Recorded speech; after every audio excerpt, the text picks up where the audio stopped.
LA Tenorio mga bro, ginulat ang lahat matapos mag-best player at Meralco Bolts hindi makapaniwala sa nangyari. Yan mga bro, pagkatapos mong i-like ang ating video, mag-subscribe na rin kung bago ka pa lang sa ating channel at i-click ang notification bell para lagi kang updated sa ating mga sports balita.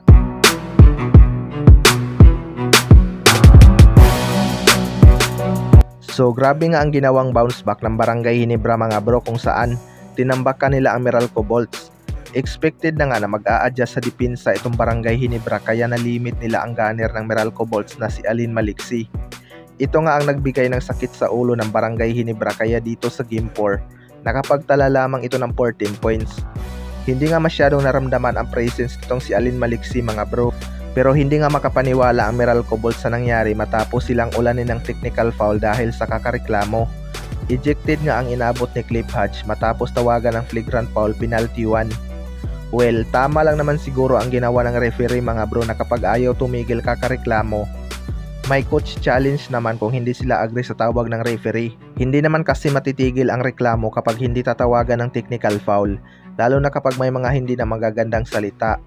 Nawala na din talaga siguro sa focus ito Meralco Bolts mga bro dahil sa kakareklamo kapag napipituhan sila. Kaya kailangan talaga nilang mag-ingat dahil big factor din talaga ang technical free throw. Sa kabilang banda naman mga bro, LA Tenorio ginulat ang lahat matapos mag-best player. Naging effective nga ang ginawang adjustment ni Coach Tim Cone mga bro na gawing starter itong kanilang dalawang veterano na sina LA Tenorio at Stanley Pringle. 3-guard combo nga ang ginawa ng Barangay Ginebra kaya maaga silang nakaalagwa sa opensa. Ito talaga ang isa sa mga best option ni Coach Tim Cone mga bro, ang maging starter itong mga veterano dahil hindi nga sila takot tumira.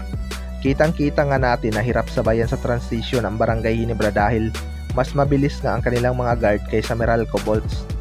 Pero marami nga nagulat kay LA Tenorio mga bro matapos itong mag-best player sa stats na 7 points, 4 rebounds at 6 assists. Well, para sa akin mga bro, hindi naman basihan ang malaking score para mag-best player sa isang laro. Kita naman natin ang impact ni LA Tenorio sa laban. Maganda nga ang pinakita nito sa depensa, may mga nagagawa nga ito na hindi nakikita sa stats. Kaya ito ang nag-best player. Although deserve din naman ni Scottie Thompson at Stanley Pringle maging best player, pero hindi naman yan ganun ka big deal para sa kanila. Ang mahalaga nga ay nanalo sila sa laban at naitabla nila ang series. Mahirap na nga kasi kapag nabaon sila sa 3-1 mga bro.